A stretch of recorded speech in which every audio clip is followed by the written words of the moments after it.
C'est bon. Voici les 20 000 dollars.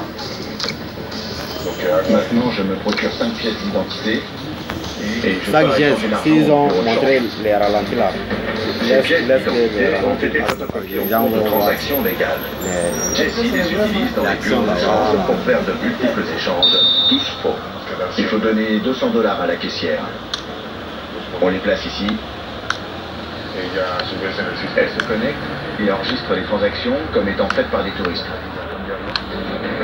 Jesse récupère ensuite les choses fraîchement échangées et les dépense de ce cartel. Le liquide est blanchi, son origine est effacée. Ça va arrêter le droit. Maintenant, ils peuvent déposer leur argent. Des pesos Oh, j'ai marqué. Mais cet argent liquide a commencé son Attends, les arbres. kilomètres plus loin, à Chicago. L'un des plus grands centres de distribution de narcotiques aux États-Unis.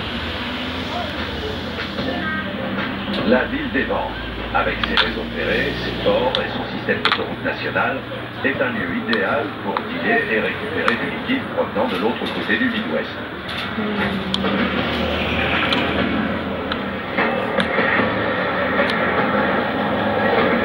Et c'est dans le sud qu'une grande partie du business se fait.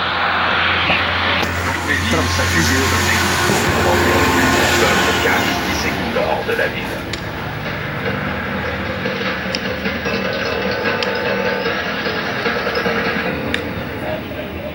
Une armée de gangsters locaux gère la vente au détail.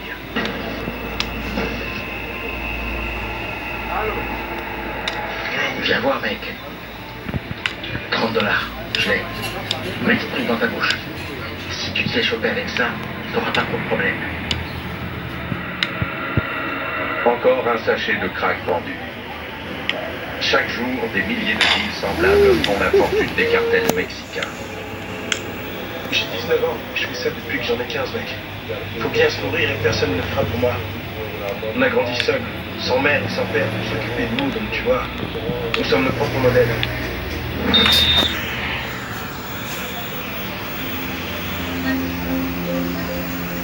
Skillet travaille tout en bas de l'échelle. Comme des milliers d'autres, il génère de l'argent sale. Inutilisable tant qu'il n'aura pas été blanchi. T'en as? Ouais. Skillet obtient du crack à crédit et le vend 10 dollars le caillou. C'est cool, Jay.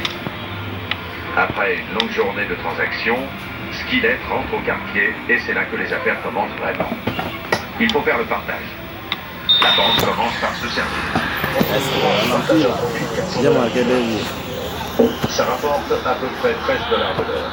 Mais ils comptent sur le volume des cailloux pour améliorer leur profit.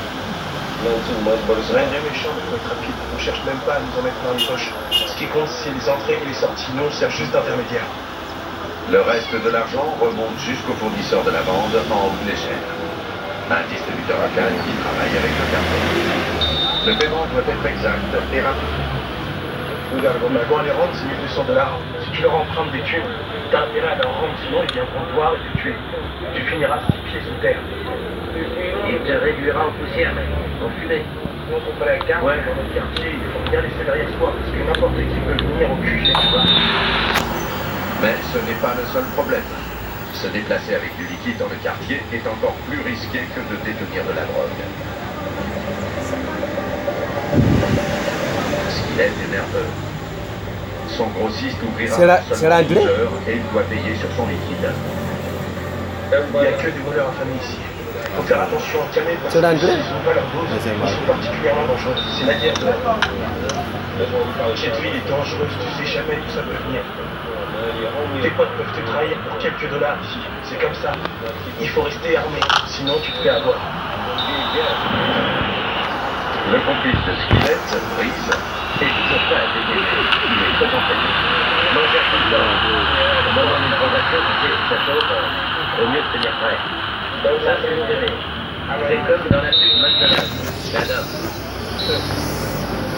Tout ce qui nous intéresse, c'est l'argent. On en a besoin. Il y a des milliers de lieux de vente dans Chicago et sa banlieue. Cela représente des millions de dollars destinés à rejoindre le Sud. Si la police locale pouvait s'attaquer directement aux sources de cet argent, il affecterait sérieusement les dealers locaux et les fournisseurs au Mexique. À moins d'une heure de là, dans le comté de Lake, c'est précisément ce que les shérifs locaux se préparent à faire. Mais on a acheté pour $100 de crack. Ils s'apprêtent à faire une descente dans un quartier pour s'emparer de l'argent. Ils protègent leur argent avant tout, quoi qu'il arrive.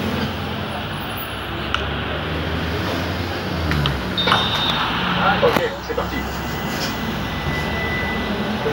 Avec l'expérience, on a des astuces. Comme ça, on sait comment les prendre. Pendant que ces gars sont déjà allés en prison et ils n'ont pas peur. Mais si vous prenez leur argent, vous leur prenez leur vie. Et là, ça fait mal. Aujourd'hui, ils espèrent intercepter le liquide des dealers avant qu'ils ne remontent la chaîne logistique. On se dirige vers Gary, Indiana, pour faire une perquisition. Arrêtez les méchants.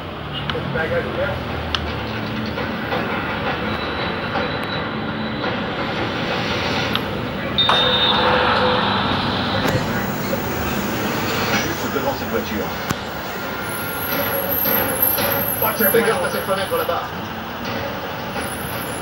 La police bloque toutes les issues. Les policiers savent que le suspect est armé et qu'il ne se livrera pas facilement.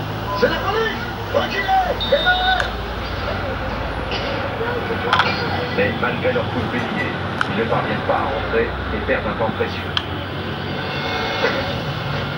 Enfin, C'est le département des shérifs! combien d'arrestations? 2? Ils arrêtent une complice en plus de l'homme qu'ils recherchaient. On l'a eu!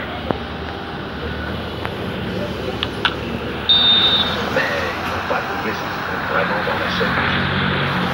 Ce serait bien de trouver l'argent, mais on n'a pas eu cette chance aujourd'hui. De retour à Chicago, un dealer s'apprête à blanchir le liquide qu'il a récolté.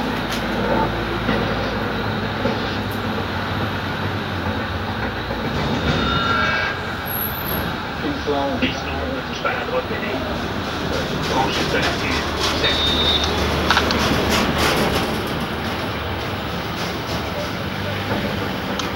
Le grossiste de cocaïne Piston partage ses revenus.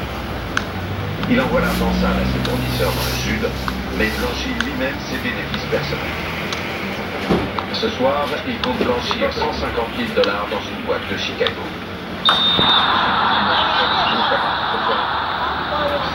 J'apporte environ 100, 150. J'ai gagné aujourd'hui, c'est mon job. Va falloir être rapide. Mais apporter l'argent de là-bas est assez risqué. Il faut emballer, c'est dit.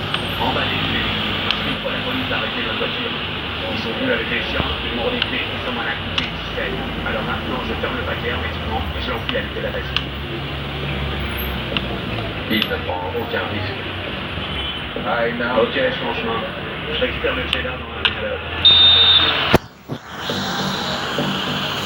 On s'attache, la sécurité avance. En tant que chef de gang à Chicago, Piston gagne des millions en fournissant de la cocaïne aux membres des gangs de rue. Mais il ne peut pas dépenser ses gains illicites sans attirer l'attention. La plus grosse somme qu'on ait jamais remportée tournait autour d'1,5 million. 1,5 million, mec. C'était il n'y a pas si longtemps, en vérité. Il doit déclarer une source de revenus crédible pour pouvoir déposer son argent en banque. Autrement, impossible d'utiliser cet argent. Je dois me mêler aux gens riches, rester clean et être bien sapé. Il faut laisser tout le reste au quartier.